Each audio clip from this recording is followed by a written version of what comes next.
እማዬ አቤት። አሁን እኮ ጓደኛዬ ደውሎ እሁድ ልደቱን ያከብራልና እኔንም ና አለኝ። ጎሽ ሂዳ በቃ ግን በጊዜ ወደ ቤት።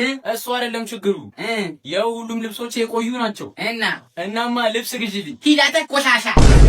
አረ ልጁ እንዴት የተበላሸው? ወደ ሌላ ሰው ሄደት ልብስ ግዢልኝ። አረ እማዬ በእናትሽ ዞር በልልኝ አንተ ልጅ ከፍቴ። እሺ በፈጣሪ ዞር በልልኝ።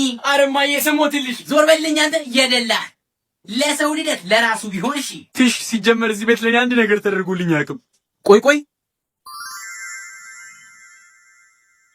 አሁን ይኸው ያለኝን ልብስ ለብሼ ስሄድ ቤተሰቡም ሁሉም ሰው እንደ ዱርዬ ነው የሚል። ምን ለምን ሲባል ነው እንደ ዱርዬ የሚያው? ልብሴ ነዋ እንዳለ እኮ ጉልበቴ የተቀደደ ነው። ሁሉም ሰው በቃ የበቀሉ ልጅ ዱርዬ ነው የሚሉት። አከነሽና በቀሉ የኔ በቀሉ ልጅ ዱርዬ።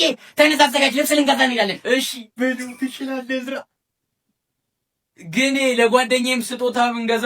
አይ እሱን እንኳን አልችልም፣ ብር የለኝም። እሺ መቼም የበቀሉ ቤተሰብ ደሃ ናቸው።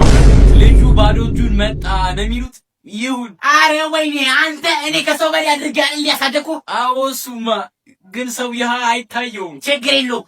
እንደው ማንም ሰው አይቶት የማያውቀው ስጦታ ነው ይዘህ የምትሄደው። አዎ እሺ ቆይ እንደውም ይሄ ብቻማ አይደለም።